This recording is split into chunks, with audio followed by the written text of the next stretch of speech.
a l'habitude d'être ici. Nafia kujulisha ule atatumika leo anikalaka na zoezo ya kuya hapa. Le docteur Mike Kiluba Anakuya ni Dr. Mike Kiluba. de Lubumbashi. Anatokea Kulumbashi. Pendant qu'il s'avance, nous allons Wakati eko na karibia acclamer kuna la mkono gloire. ya Mungu.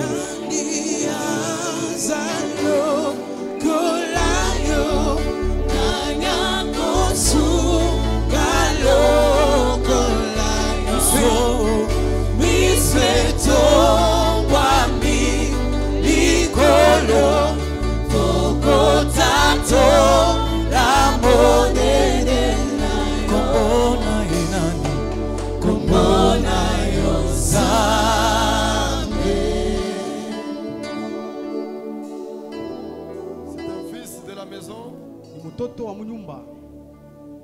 À chaque fois quand je l'appelle, même s'il y a travail, il s'organise pour quitter.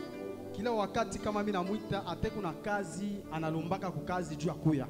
Il a beaucoup de respect pour nous. Beaucoup de respect. Eko na heshima mingi sana. Il est là aujourd'hui. Eko hapa leo. C'est lui qui travaille aujourd'hui. Jole atanzisha leo. Et demain on aura un orateur de notre paroisse. Kesho tutakuya na mwingine atakuwa wa kanisa yetu. Le mardi et le mercredi nous aurons le révérend Chansa qui sera ici. Mukazi mbili na mukazi tatu itakuwa ni Reverend Chansa atakuya hapa. Le jeudi il y aura un orateur local.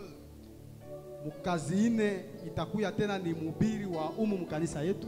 Et le vendredi un orateur venu de Lubumbashi.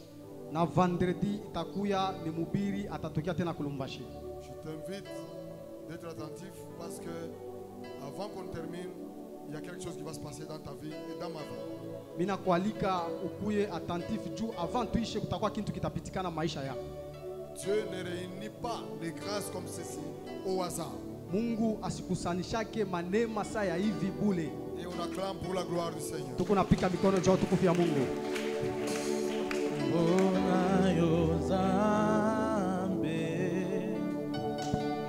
Sekona seko yokumama nani azalo kolayo nanya kosu nalo kolayo miso kwami likolo tokotato na monene azalo kolayo nanya kosu kalo kolayo misweto mwami likolo tokotato na monene nayo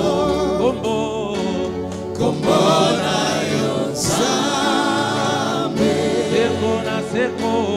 Seko na seko yokumo aseko yokuma Zambera bombo Yangai motene koma yayo Monika miranga Oya tambo nyoso Monika vina yo Monika mara Pesa kabo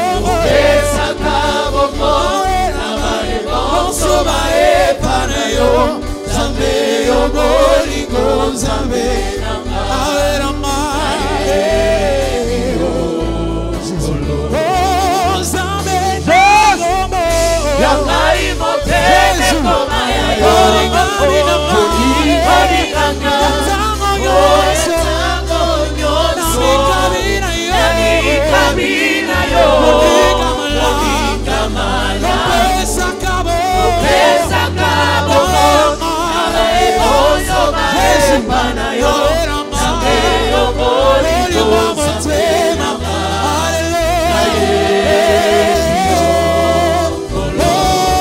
corona bombo, Moteme koma yayo,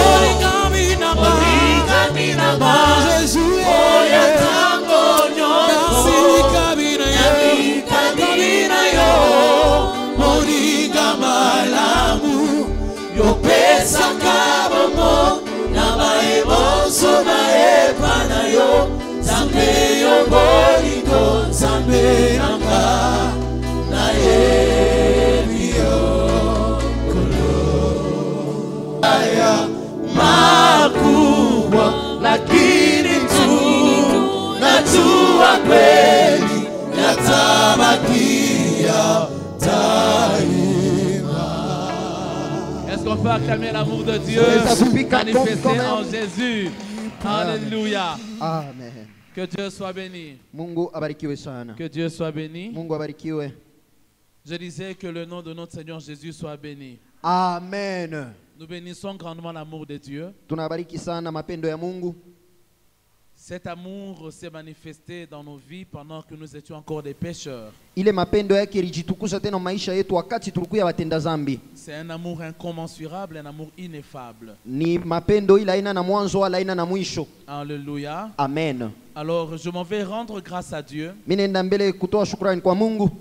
Car Dieu ne sera oméga que là où il a été alpha. Mungu atakuya mwisho ni paka pale alikuya mwanzo. Et je bénis Dieu qui a commencé avec nous l'année. Mimi nabariki tena Mungu ule alianza pamoja na shie hii mwaka. Encore plus ou moins 6 jours nous allons achever l'année. Na kuna bakia tu mashiku 6 na tutaisha hii mwaka. Ce n'est ni par la force, Haina kwa nguvu ni par la puissance, wala kwa uwezo. mais c'est par sa grâce. Inakuwa tu ni kupitia neema yake. Alléluia. Amen. On n'a pas encore lu notre texte de base. Atuyasoma shina Je yetu suis ama en train de poser juste les fondements mimi kunaweka mbele de comment msingi. faire de son créateur son débiteur. namona kanutafanya muumbaji wako akuye na ndeni Parce que yako. quelqu'un peut me dire, ah, est-ce que Mungu anaweza kuwa na ndeni ya mtu? Amen. Alléluia. Amen. Proverbe 19, Proverbe 19 verset 17. verset 17. La Bible dit, Biblia inasema celui qui a pitié du pauvre ule ko buluma na mashikini prête à l'Éternel anamkongoshaka Mungu, qui lui rendra selon ses œuvres. ule atamrudisha kufatana na vitendo yake. Alléluia. Amen. Et dans la Bible, Na mubibilia il y a des hommes kuna kuya bantu qui mbili ont fait des choses pour Dieu bali barifanya bitu kwa et Mungu au temps du malheur, na wakati ya mateso ils ont rappelé cela à Dieu. banamukumbusha bile bitu Mungu. Ésaïe 43, Esaïe 43 verset 24. verset 24. Écoute ce que la Bible dit. Shikia vile Biblia inasema. Je suis en train de poser mes fondements. Mimi kunaweka msingi yangu Comment faire de son créateur son débiteur. namuna kanutafanya mumbaji wako akuye na ndeni yako. La Bible dit ceci Biblia inasema hivi. dans Ésaïe 43, verset 26. Amen. La Bible dit, Biblia inasema réveille ma mémoire, asema lamusha memoire yangu, lamusha zamiri yangu, lamusha zamiri yangu, plaidons ensemble, turirie shebote pamoja parle de toi-même kusemezea yulu yako wewe mwenyewe pour te justifier. njuu ya kujijustifie. Dans ce passage, Hii passage on nous apprend une vérité banatufungulia verite moya dans laquelle Dieu lui-même dit, ngule Mungu yeye mwenyewe konasema unikumbushe, rappelle-moi. la musha zamiri yangu, Amen. la musha ukumbusho yangu, Amen. kama niko na wendeni Huh. unikumbushe, Yes. mitakuripa. Amen. Alléluia. Amen. Donc dans ce passage que nous venons de lire, Mwi andiko tunatokea kusema, nous nous rendons compte tunaelewa kusema qu'il est possible inawezekana de faire de son ya créateur kufanya mumbaji wako son débiteur. akuye na ndeni yako. Alors nous allons lire deux, trois textes de base. Tutasoma maandiko mbili ama tatu vile, Ensuite, on va passer à l'audition de la parole. na kisha tutapita sasa mkushikia neno ya Mungu. Alléluia. Amen. Et mon but est de te motiver Biti yangu inakuya ni kukusukuma zaidi à poser certains actes ya kufanya mambo moya fulani pour le compte du royaume de Dieu. juu ya ufalme wa mbingu. Nous sommes dans le livre de 1 Corinthiens, Tunakuwa mkitabu kia 1 Corinthiens chapitre 18 chapitre 18 et chapitre 55, verset 18. chapitre 55 verset 18. Et nous allons ensuite prendre Na kisha tutasoma Ésaïe Esaïe 49, le verset 4e. chapitre 49 le 4e verset. Et enfin, Job 41, verset 2e. Na ya mwisho Job 41 verset yake ya kwanza. Je vais lire dans 1 Corinthiens, Mitasoma mu 1 Corinthiens chapitre 1 Corinthiens, chapitre 18. 1 Corinthiens chapitre 18. La Bible dit, Biblia inasema au chapitre 15, verset 18. chapitre 15 Sorry, verset 58. verset 58. 1 Corinthiens 15, 58. 1 Corinthiens chapitre 15, le verset 58. Ainsi, mes frères bien-aimés, Na vile wanduku wapendwa, soyez fermes, mukuye benye kushikamana, inébranlables, bashipo kutingizika, travaillant de mieux en mieux à kutumika muzuri kuzidisha l'œuvre du Seigneur, kazi ya Bwana, sachant que votre travail mukuyua kusema kazi yenu ne sera pas vain haitakuya kwa bure dans le Seigneur. ndani ya Bwana. Amen. Amen. On peut se rasseoir. Tunaweza ikala. On va lire tout en étant assis. Tutasoma benye kuikala. Ésaïe 49. Esaïe 49. La Bible dit au 4e verset. Biblia inasema mu 4e verset. Et moi j'ai dit, Na mimi nasema, c'est en vain que j'ai travaillé. asema ni kwa bure militumika. C'est pour le vide et le néant que j'ai consumé ma force. Asema militumikisha nguvu yangu kwa bure. Mon droit est auprès de l'Éternel Asema kume yangu inakuya kumbele ya wa milele et ma récompense auprès de mon Dieu. na maripo yangu kumbele ya wa milele Et Mungu. ma récompense auprès de mon Dieu. Maripo yangu kumbele ya Mungu. Et ma récompense auprès de mon Dieu. Na maripo yangu kumbele ya Mungu. Job 41. Job 41. Le tout dernier texte, Job kitabu kia mwisho, verset 2e, le verset 2. puisque vous y êtes. Tunaipata. Alors, la Bible dit, Biblia inasema, de qui suis-je débiteur? niko na ndeni ya nani Je le payerai. mitairipa. Sous le ciel, Kumbingu tout m'appartient. byote binanyelekea. Sous le ciel, Kumbingu tout m'appartient. byote binanyelekea. Alléluia. Amen. De qui suis-je débiteur? Mimi nakuya na ndeni ya nani? Sous le ciel, Kumbingu tout m'appartient. byote binanyelekea. Amen, amen. Amen. Est-ce qu'on peut acclamer la Est-ce que parole de tunaweza Dieu? kupikia sauti ya Mungu mikono? J'ose croire que lorsque le Saint-Esprit Mina kusema wakati Roho Mtakatifu a inspiré à son saint serviteur cette parole alifungulia kwa mtumishi wake hii misemo concernant la récompense, kupitia maripo, pas n'importe laquelle, haina maripo mais yoyote, la récompense de Dieu. lakini maripo ya Mungu. Parce que moi je peux te payer, Juu mimi naweza kulipa, mais peut-être tu peux être insatisfait lakini unaweza kuwa haikuenee par rapport à ce que tu as fait. kufuatana na bila ulifanya. Mais quand c'est Dieu qui paye, Me wakati Mungu analipa, deux fois il va même au-delà de ce que nous avons mara eu à ingine faire. analetaka kupita na bila tulifanya. Donc la pensée première que Dieu a déposée dans le cœur de son serviteur, Mabwazo ya kwanza ile Mungu aliweka mu kichwa ya mtumishi c'est wake qu'en cette année, ni kusema muhimu mwaka il voulait récompenser certaines personnes. alipenda kulipa bantu Et bengine, c'est pourquoi il a dit à son na serviteur, njoo kwa maana aliambia mtumishi cette wake, année hii mwaka est une année de récompense. inakuya ni mwaka ya maripo. Qui dit récompense, Kama banasemezea yule ya maripo, bien aimé, on voit banaona quelqu'un te donner ce qu'il te doit. mtu anakupatia kile anakustahili. Alléluia. Amen. Qui dit récompense Kama banasema yule ya maripo, peut faire allusion à la rémunération. tunaanza kuona kuripiwa. Et on rémunère quelqu'un Banaripaka mtu sur base d'un service fourni. kufuatana na kazi moja ile alifanya. Alléluia. Amen. On peut parler de la rémunération Tunaweza kusemezea yule ya kulipiwa lorsqu'une personne a une dette envers toi. wakati mtu anakuya na ndeni yako, Et cette dette na ile ndeni peut être un service rendu. inaweza kuwa ni kazi moja alikufanyishia. Alléluia. Amen. Et voilà, tu as une dette morale Na kule unakuya na ndeni mawazo à l'égard de cette personne kumbele ya ule mtu qui t'a rendu un service, ule alikusaidia mambo moja, soit que tu avais demandé wala ulilomba ou que tu n'avais pas demandé. mara ingine ukuilombe. Alléluia. Amen. Donc bref, parlons de la rémunération. Kwa kifupi, kama banasemezea yule ya kulipana, En lisant ma Bible, mkusoma Biblia yangu dans un terme simple, mu materme ya mfupi, quand on parle de la rémunération, wakati banasemezea yule ya de remuneration la récompense de Dieu, ama ya maripo ya Mungu, on veut simplement nous dire tunafia kusemezea tu que Mungu Dieu, ni Mungu analipanaka. c'est un Dieu qui paye. Nasema Mungu Dieu, ni Mungu anaencourageanaka. c'est un Dieu qui encourage. Parce que mtu anafanya kitu Lorsqu'une personne et fait que quelque chose unamlipa, et que tu le récompenses, ndio kumwencourager. c'est pour l'encourager. Na Mungu Et Dieu aussi, parmi ma bons payeurs, parmi les bons payeurs, c'est l'unique payeur qui paye cash. Njo muntu la naripanaka cash. Alléluia. Amen. Je veux mukwisa hii année En terminant cette année, que tu sortes dans ton esprit utoke chez moi avec kili yako la pensée de la paye de Dieu. ile mawazo ya kulipiwa na Mungu, Ya kusema sema Mungu pour dire que Dieu anaripanaka. Dieu paye. Mais coucou, 3 catégories. Il y a 3 catégories. Avant d'entrer dans la profondeur de mon thème, de ce gens que Dieu est en train de récompenser. Alléluia. Amen. Dis à ton voisin, Dieu est un Dieu payeur. Dieu est un Dieu payeur. Dis-le très bien, Dieu est un Dieu payeur. Dieu est un Dieu payeur. Et dis-le, Dieu va te payer. Dieu va te payer. À sa salaire, Dieu takuwa ngapi na itakuwa nini. Alléluia. Amen. Amen, amen. Amen. Parce que buzuri bwa Mungu papa, askala ina date fixe, il a ripanaka. Amen. Ne s'oublie pas le premier. Il peut te payer le premier, le 32, le 32, le 50, le 50, le 43, le 43. Mais ce que je sais, en payant, il va toujours te payer. Dis à ton voisin, Dieu est un Dieu payeur. Dieu est un Dieu payeur. Alléluia. Amen. Alors, je voudrais dans la première vérité, concernant notre thème, c'est que tu retiennes ceci.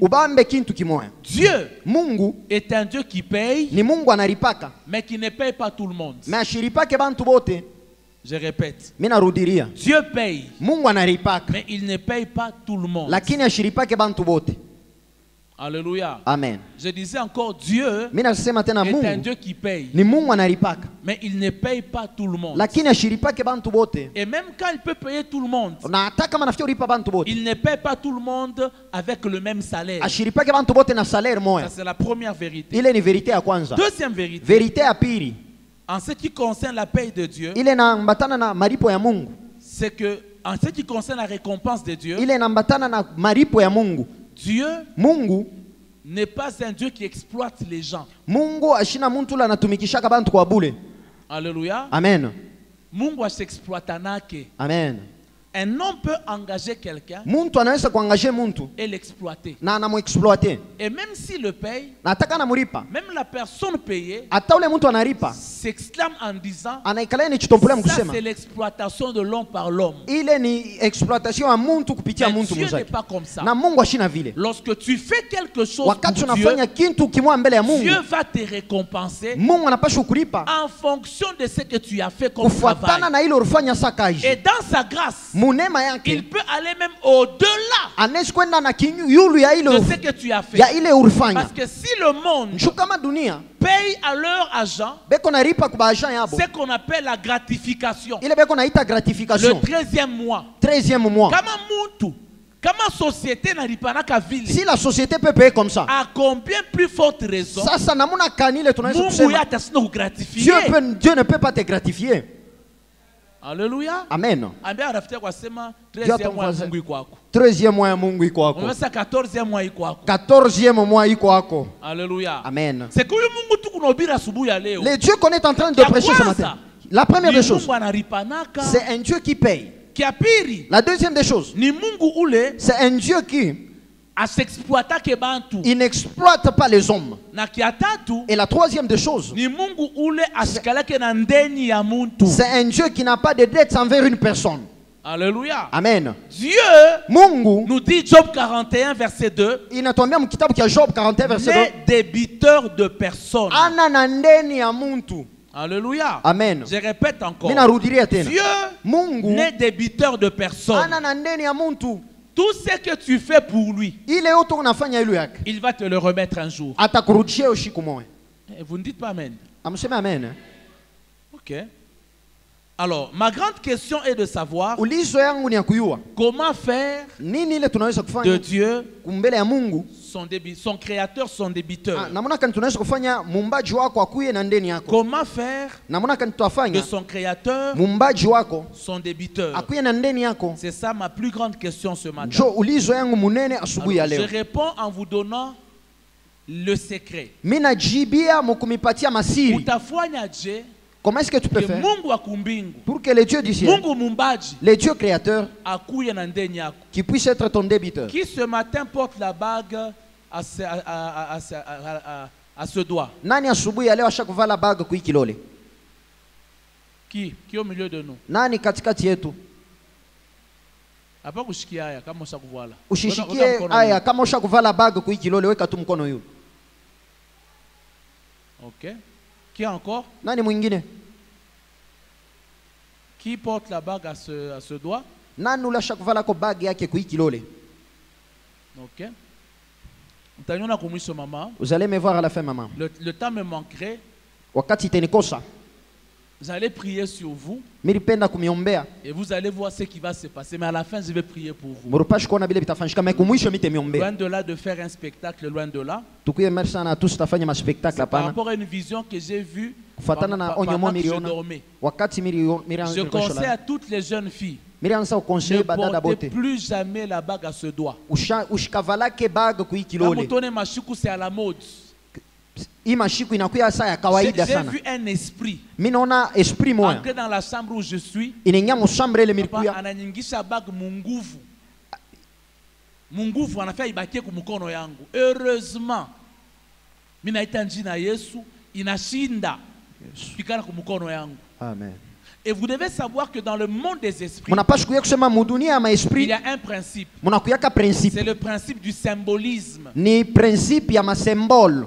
Remarquez, ces doigts ont tous une signification selon le monde. Kila kilole kinakuya na mfano na signification mu dunia. Papa Eli fait ça. Fanya hivi. Papa Eli, non, je dis Papa Eli fait ça. Papa Eli. Il a quoi?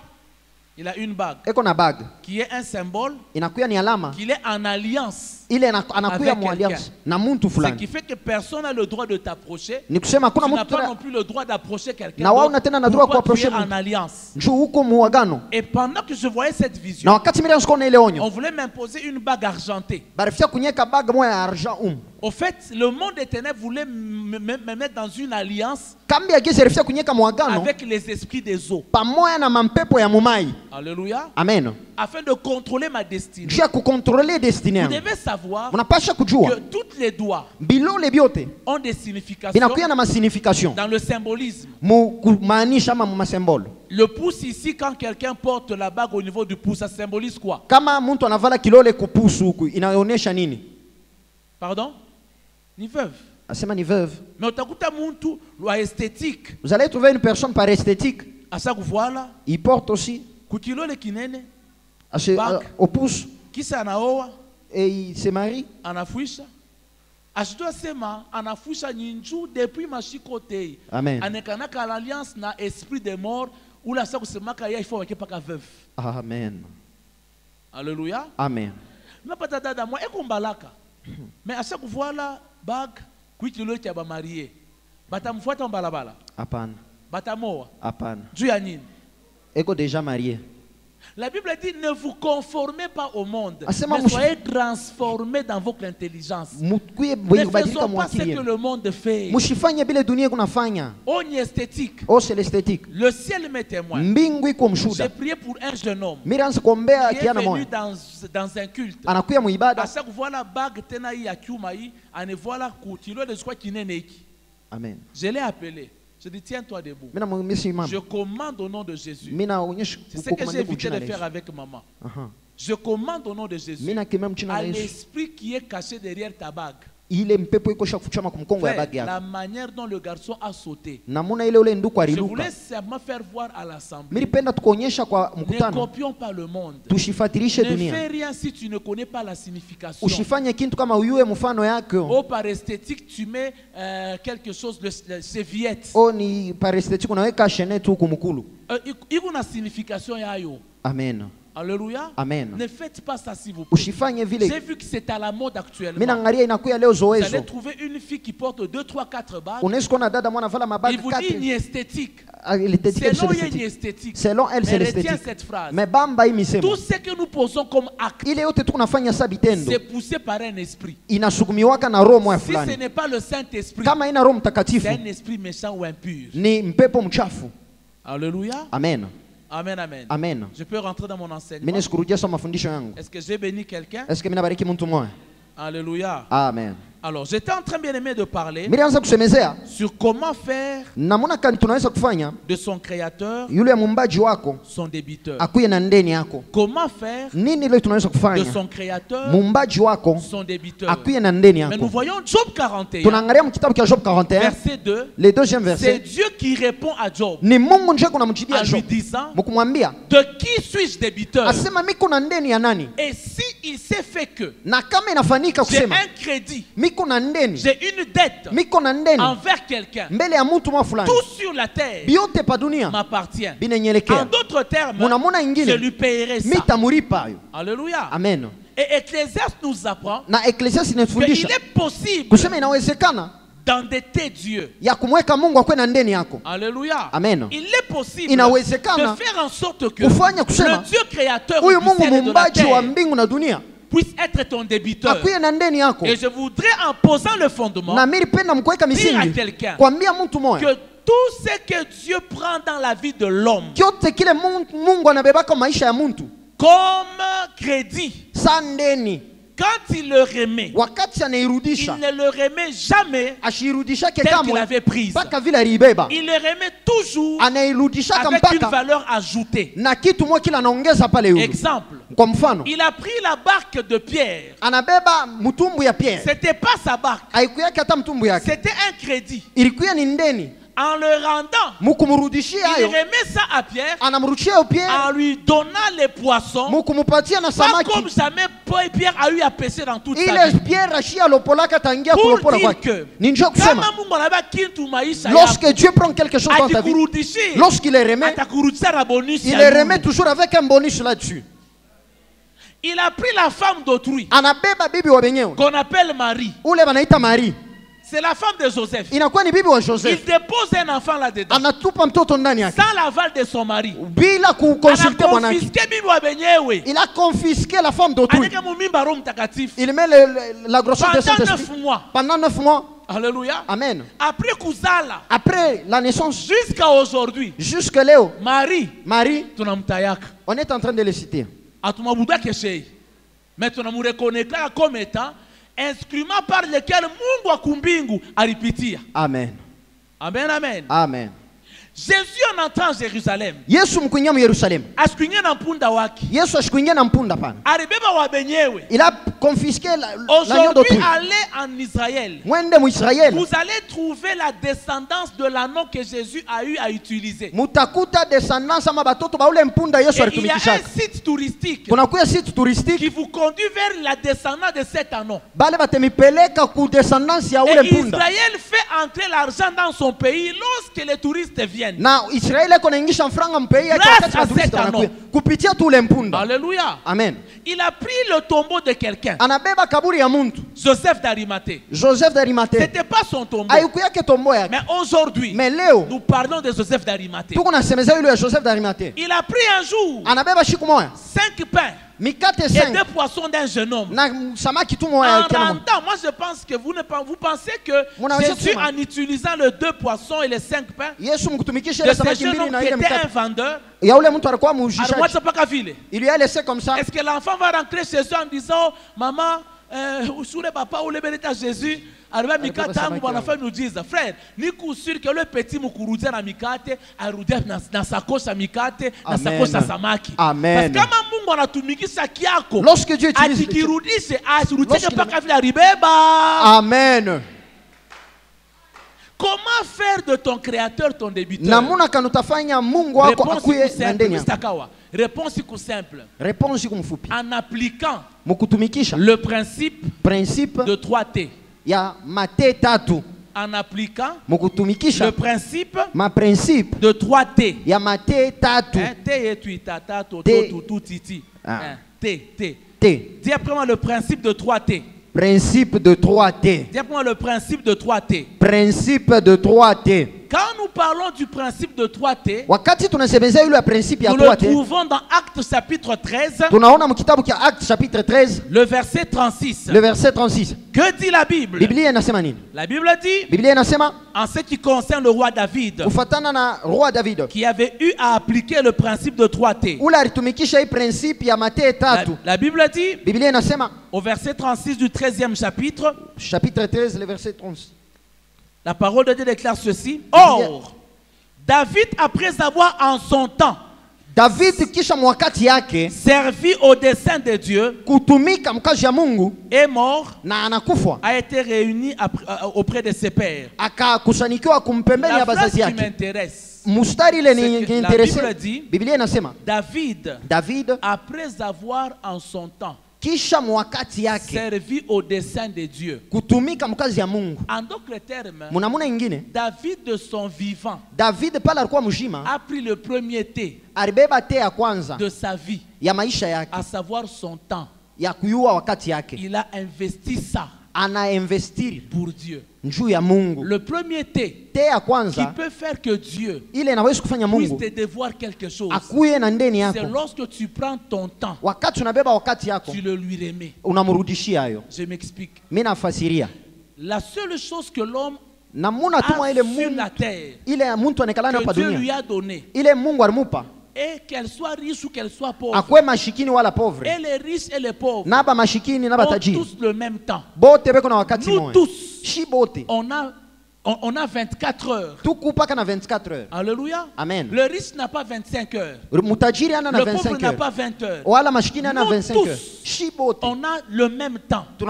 Et l'une des plus grandes richesses qui peut changer, transformer le cours de la vie d'une personne, c'est le temps. N'est-il pas écrit que la course, la victoire dans la guerre, la course, la victoire dans la course ne dépend pas des muscles d'une personne, mais dépend des temps et des circonstances. En fait, je voulais simplement dire, le temps que Dieu te donne aujourd'hui, depuis qu'on t'a mis au monde. Alléluia. Amen. Ce que je veux te faire voir, que si tu veux que Dieu soit ton débiteur, prends une partie de ton temps, ou prends tout ton temps, mets-le à son service. C'est ce que David a fait. David de son temps, il a consacré sa vie à Dieu. Il a pris son temps, il a prêté ça à Dieu pour que Dieu puisse accomplir ses desseins.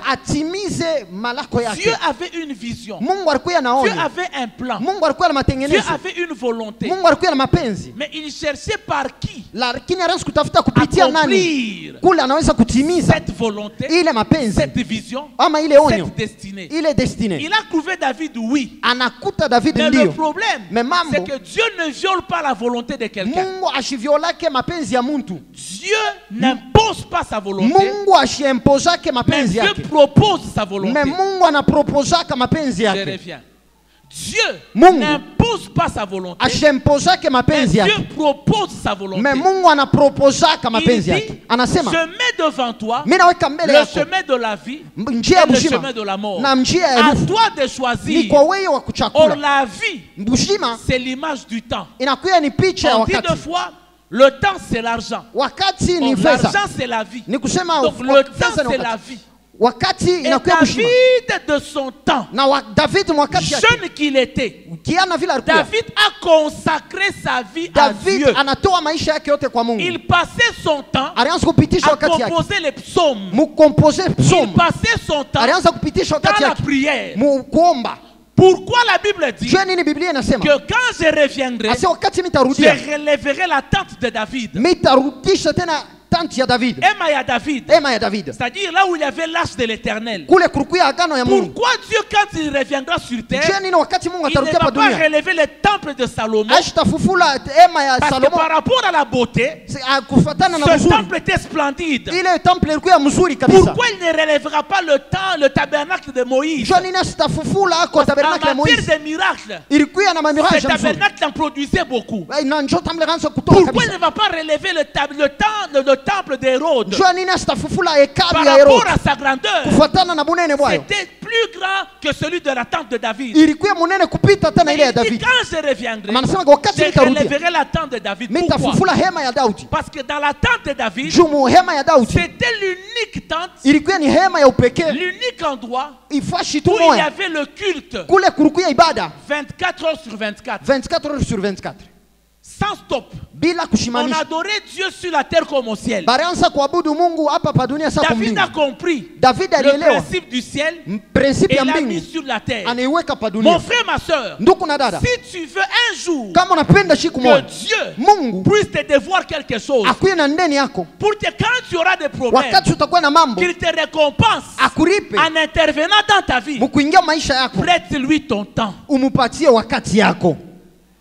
Je disais à quelqu'un, je ne suis pas très grand. Je suis encore trop, je suis encore trop jeune. Alléluia. Amen. Mais quand je prends aujourd'hui, en 2023, ça fera 27 ans que je suis dans le Seigneur. Après dans le Seigneur, il y a frère Yabongo. Amen. 27 ans où je sers Dieu chaque jour de ma vie. 27 ans Et si je te donne mon âge, par rapport à l'âge que j'ai fait dans le Seigneur, Dieu me doit. Alléluia. Amen. J'ai donné ma vie à Jésus à 14 ans. L'année prochaine, au mois d'avril, j'aurai 41 ans. Je n'ai pas la face de quelqu'un de 41 ans. Tu sais pourquoi? Shifutake. Amen. Shikalaki wa mambo mwe vya mabange. Amen. Donc na sante iko na Mungu na ichunga njoo parce que misa kumpatia Mungu temps yangu. Amen. Mie niku défi juu ya ba jeune. Amen. Mwe bale munasemaka ningali kiana, ni maisha yangu, ni temps yangu, ni vivre mbele. Mais mie mwile temps yawe ku vivre. Je n'avais que 14 ans. En plein âge d'adolescence, j'ai donné ma vie à Jésus. Amen. En pleine crise d'adolescence, papa, je me suis consacré à Dieu. Mon adolescence, je me suis kwa Mungu. Na mita connaît sa récompense. Il n'est kalaka attaché kumaisha bale bantu wanapatia Mungu temps yabo. Amen. Alléluia. Amen. Alléluia. Amen. Comment donner le temps à Dieu? Namona kanaonesha kupatia Mungu temps yako. Participe au culte. Participer kwa ibada. Ce n'est que 2 heures du temps par jour. Inakuwa tu ni 2 heures du temps. En principe, on devait commencer à prélever la dîme du temps. Dans notre journée. Je dois donner à Dieu plus ou moins 2 heures et 4 minutes. 2 heures 4 minutes. Essaye cette année 2023 de mettre en pratique ce que je t'ai dit. Avant qu'il ne soit juin, tu vas vivre Dieu. Essaye chaque jour de ta vie de consacrer plus ou moins 2 heures et 4 minutes pour 2 heures 4 minutes par journée. exemple, tu peux commencer ta journée le matin comme tu travailles. Tu pries pendant 15 minutes. À midi à la pause, tu pries 15 minutes. À 18 heures, tu pries 15 minutes. Et vers 21 heures, tu pries 15 minutes. Ça fait 1 heure du temps déjà. Maintenant, dans les autres heures qui sont restées, applique la sagesse qui dit prier en tout temps. C'est quoi prier en tout temps? Je fais au bureau. Je travaille. Je commence à faire. Et puis un certain temps, je dis Seigneur, sanctifie-moi, purifie-moi. Pendant que je travaille, you are holy, holy. Let document est signé. Are you Lord God Almighty? Yes. On a ça, chef. Mes respects, chef. Worthy is the Lamb. Worthy is the Lamb. You are holy. Mon Seigneur, ni n'itena. Père, sanctifie-moi, Père, purifie-moi. Amen. Et c'est comme ça que utashtuka journée naisha, ushakomba journée yote bila kujua. Amen. Parce que utulise tunatumika atukaleke na saa komba sabantu bote. Amen. C'est pourquoi chez tout comme système a prié sans cesse. Amen. C'est-à-dire atani ku pa moto, nina la bwana ni jazz. Bwana ni tile equipe. Bwana ni kumbuki. Amen. Atami na fia kulala. Misifanya Yesu kamata bizu. Système y a bien, mais n'est qu'un cantique. Il est un soukou en prière. Amen. Nous n'avons pas mis que machikou, il y a Nick David, soit mon Dieu. Arimba na Rosni Kaiba. Il est mimbo comme on est paka utaomba. Amen. Comme on a fait quoi prière na punguka, meilleure manière ya kuilamusha, anza komba na mimbo. Il est ma mimbo takusukuma ma prière. Soit ya kuria, ça yozali libanga ya talo, utabona Yesu. Minangaika sana unikumbuka. Kizuri ni maombi. Amen. Utenya mu rubrique ya prière ya supplication. Amen. Sinaona mimi nakusaidia. C'est que il y a Mungu atakurecompenser. Amen. Hakuna mtu atasema oh mimi sina nata maombi asikala keko. Amen. Alléluia. Amen. Ingia mu système à prier sans cesse. Yes. Ata mu interro. Yes. Unafia kwanza interro, unaomba mo. Yes. Unakumbuka mtu unampromesa Seigneur, souviens-toi de mon père. Yes. Ni prière. Alléluia. Amen. Donne à Dieu ton temps. Peleka wakati yako kwa Mungu. Parce que le temps que tu as n'est pas à Dieu. C'est ton temps. C'est toi qui le gères. Ce que tu auras comme problème à la fin de ta vie sur la terre, c'est qu'un jour, Dieu te demandera le compte du temps qu'il t'a donné sur la terre. Pendant que des jeunes gens comme toi sont morts, toi tu n'as pas donné ta vie à Jésus. Tu continues à faire la vie en disant je suis encore jeune. Alléluia. Amen. Faut pas dire papa. Ushiseme baba. Tellement occupé machiku. Oh, niko tellement occupé. Non pas de sagesse. Je te donne la sagesse. Amen. Comme on a tout mikaka. Si tu travailles. Sans ancien Norbert. Comme ancien Norbert. Par moment il faut un mois. Il peut faire même un mois. Il n'est pas avec nous. Comment ancien Norbert peut faire participer Dieu à son travail? Namona kanila anaweza kufaire participer Mungu mukaji yake. C'est-à-dire mutan yake. Mutan yake. C'est en payant sa dîme. Ni mukuleta dîme yake. Lorsque tu n'as pas le temps de venir à l'église dans la semaine, fois le dimanche, parce que tu es occupé au travail, la meilleure façon de faire participer Dieu à son travail, c'est en payant ta dîme.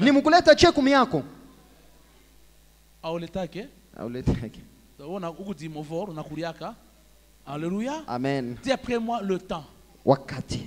Dis après moi le temps. Le temps. Mon frère, c'est vrai. Tu dis que c'est ton temps. Mais retiens ce que je te dis. Un jour, tu rendras compte à Dieu par rapport au temps que tu as gaspillé. 1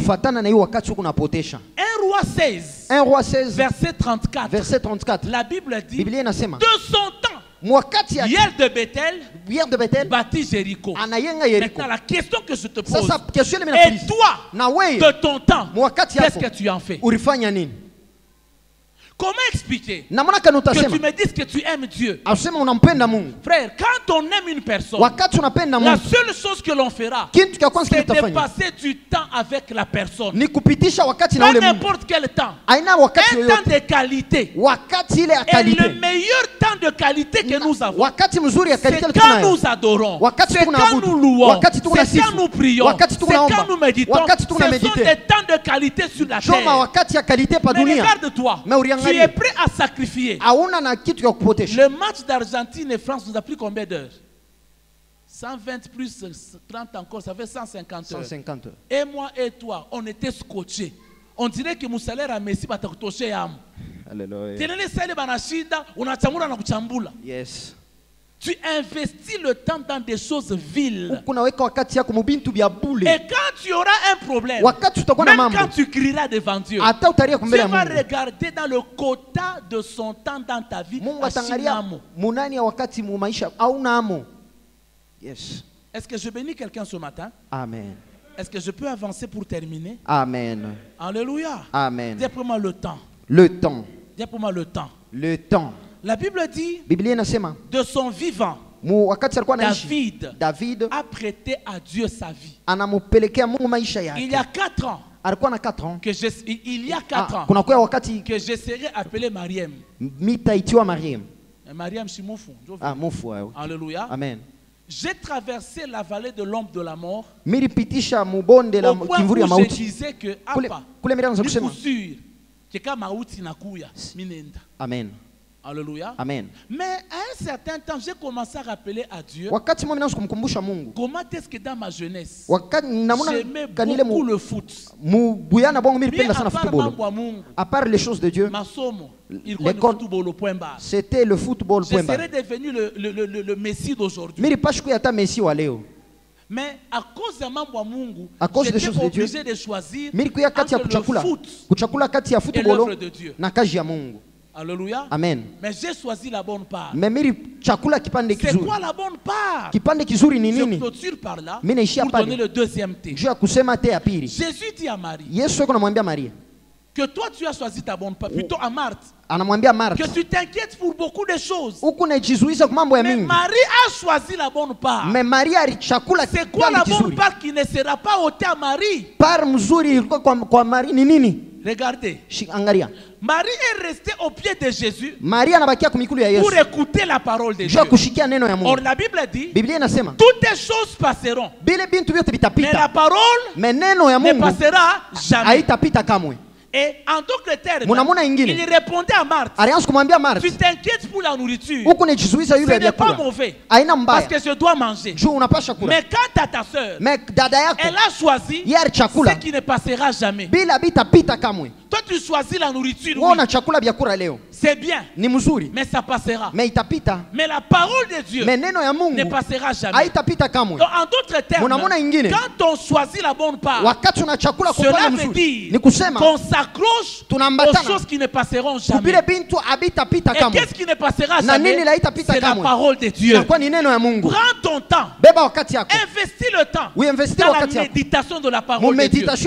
La pauvreté de l'église aujourd'hui qui fait que Dieu ne récompense pas l'église. Les chrétiens ne lisent plus la parole de Dieu. Les chrétiens ne méditent plus la parole de Dieu. Je prends le ciel à témoin. Qui hier a médité sur la parole de Dieu. Je ne parle pas de la lecture, de la méditation. Que me dit ce verset? Pourquoi Dieu a dit ça? Il s'adresse à qui? Quelle est ma part dans ce que je viens de lire? C'est ça la méditation. Ok, je reprends ma question. Qui hier a médité sur la parole de Dieu? Ok. Pas plus de 10 personnes. Et pourtant la Bible dit que ce livre de la loi ne s'éloigne point de ta bouche. Médite-le. On ne dit pas lire. Médite-le jour et nuit. Et agis fidèlement selon tout ce qui est écrit. Car c'est alors que tu auras quoi? Et c'est ainsi que tu... Alors vous comprenez pourquoi dans l'église il y a des gens qui ne font pas le succès, qui ne réussissent pas. Pourquoi ils ne donnent pas du temps à Dieu dans la méditation de la parole. Je clôture ce premier point en te faisant voir. Tu es capable de passer des heures et des heures en regardant les statuts. En tout cas, ne me traitez pas dans toute votre rigueur. Je regarde difficilement les statuts. Difficilement ma statue. Je ne télécharge jamais TikTok sur mon téléphone. Pourquoi? L'ennemi le plus dangereux de ta vie, c'est la personne, c'est la chose qui te vole le temps. Je répète. L'ennemi le plus dangereux de la vie, c'est la personne qui te vole le temps, c'est la chose qui te vole le temps. Il n'y a pas plus grand voleur aujourd'hui comme les réseaux sociaux. Entre à 2 h du matin, sur les statuts des fidèles et l'église, tu les trouveras en ligne, pas dans la prière, pas dans la méditation, mais sur TikTok, en train de regarder des histoires bizarres. Alléluia. Amen. Vous savez pourquoi beaucoup de gens iront en enfer? La Bible dit, si tu sais faire le bien et que tu ne le fais pas, qu'est-ce que tu fais? Tu fais quoi? Tu commets un péché. Et pourtant on nous a appris que voler, mentir, c'est ça le péché. Et pourtant on a oublié que lire la parole c'est bien. Méditer c'est bien. Prier c'est bien. Quand tu ne le fais pas, c'est aussi un péché. Dis après moi, Seigneur, pardonne-moi. Seigneur, pardonne-moi. Surtout bukumbela Mungu na sema Bwana unirumie eko. Bwana unirumie eko. Tu ya nini? Kama Mungu asikurumie, hii makosa unafanyaka usomake Bible, aombaki akweka kanisa. Siku ya mwisho basi kulande. Bible inasema ne vous laissez pas tromper par de faux raisonnements. Amen. Oh, Mungu ni wa huruma sana. Frère, Mungu ni wa huruma, mais Mungu ko juste. Amen. Mungu atakurumia pa dunia hapa. Yes. Mais kama ushange, mu justice ke siku ya mwisho utasambia mambo ya nini ya temps il unaanza kuutiliser. Uutiliser temps yako munini? Ni mu boîte, ni mu hotel, yes. Ni mu bongo, ni mu bwishi, uutiliser munini? Amen. Dis le premier T. Le premier T. Le temps. wakati. Si tu veux que Dieu soit ton débiteur, que ton créateur soit ton débiteur, kata kipande kia temps yako mupatie yetu. Amen. Frère, je dis souvent aux gens, les gens me posent la question, après connaissance, on n'a pas tadjé. Comment est-ce que tu as cette connaissance? Je suis capable de prendre la parole de Dieu. On n'hésite pas que viens, prêche-nous sur l'amour de Dieu. Je suis capable sans prendre la Bible, sans ouvrir aucun verset, de commencer à prêcher en vous donnant des versets. Vous savez pourquoi? Il m'arrivait par moment, je commence la méditation de la parole, de 10h du matin à 22h. Yes.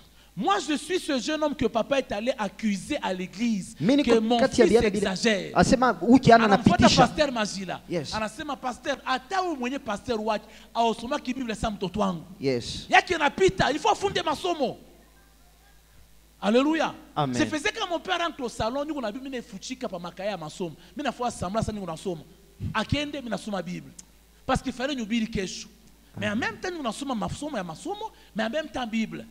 Frère, je veux vous dire vrai, dans la vie, rien n'est gratuit.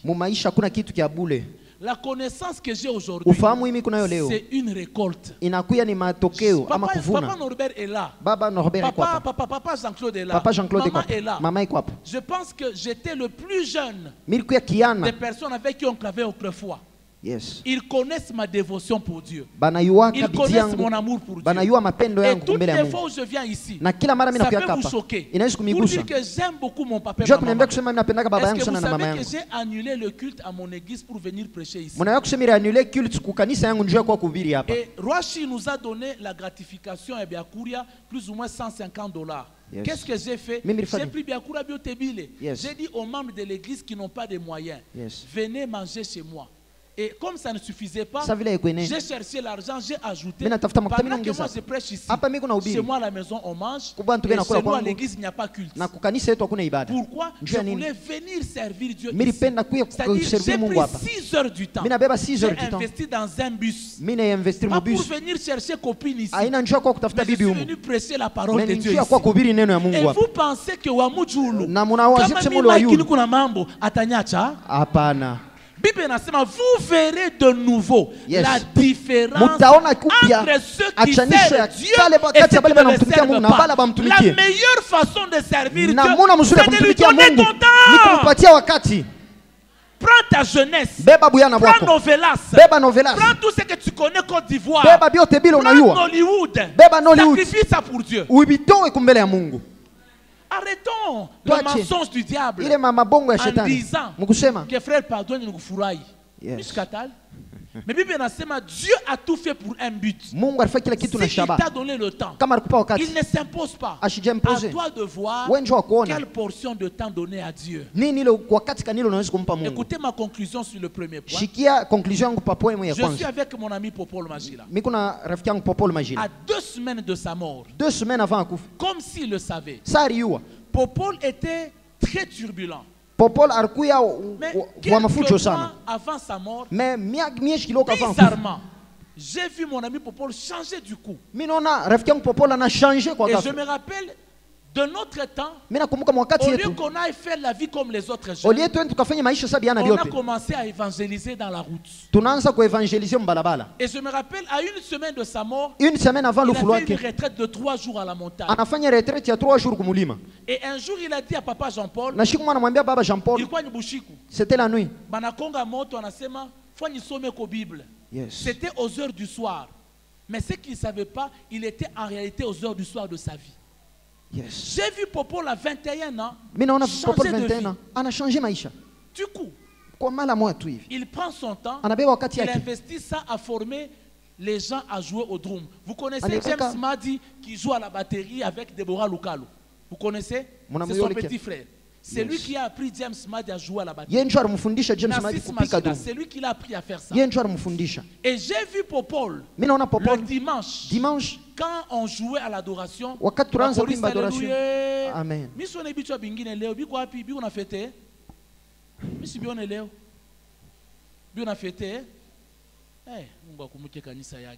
Amen. Ce jour-là, papa, comme si Popol savait que c'était sa dernière heure. même jamais donné ce témoignage. C'était mon ami intime. Aujourd'hui, je n'ai qu'un seul ami, c'est héritier grâce. Donc, j'en avais qu'un seul intime, c'était Popol. Yes. On pouvait passer des heures et des heures à ne parler que de Dieu. Et même dans mes relations, c'est rare, on ne parle que de Dieu. Pourquoi? Je ne suis pas propriétaire de mon temps. Yes. Je suis un simple gérant du temps que Dieu m'a donné. Et la spécialité de tout gérant, c'est de rendre compte à la fin du mois. Amen.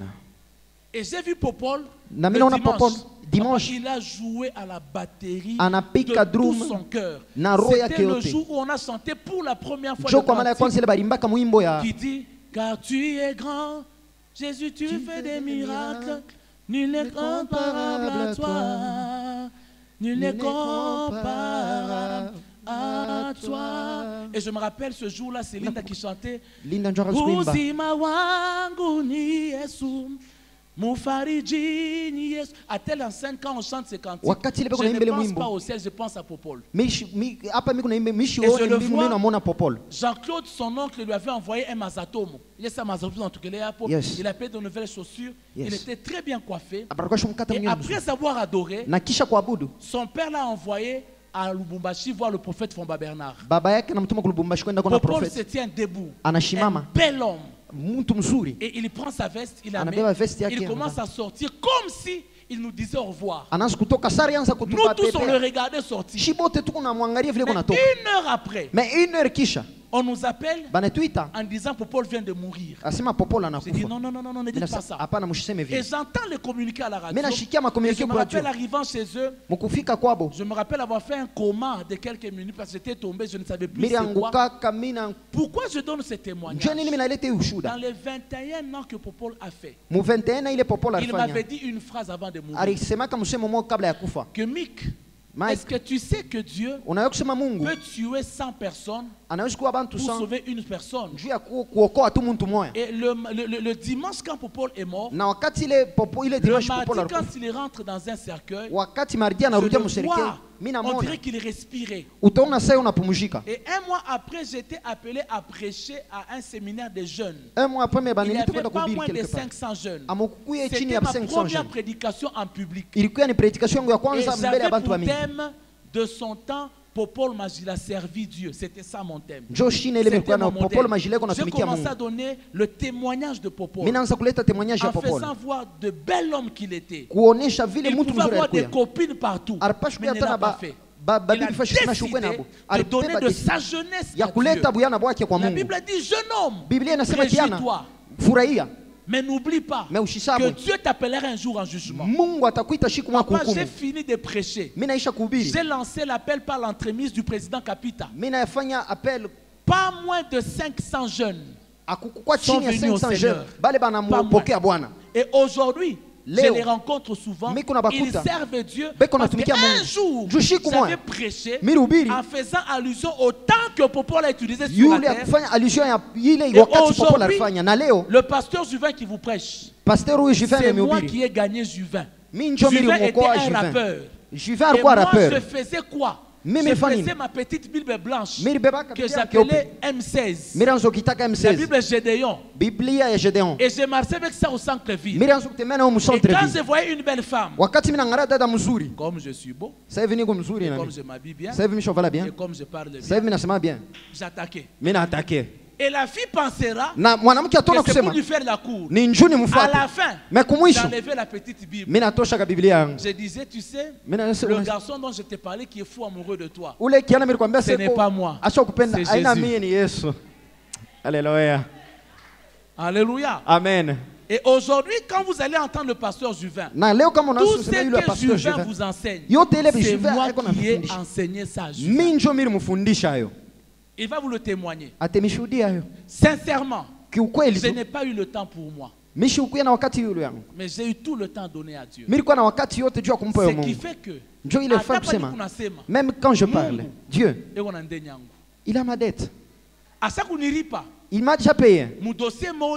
Dans un dossier où je devais mourir.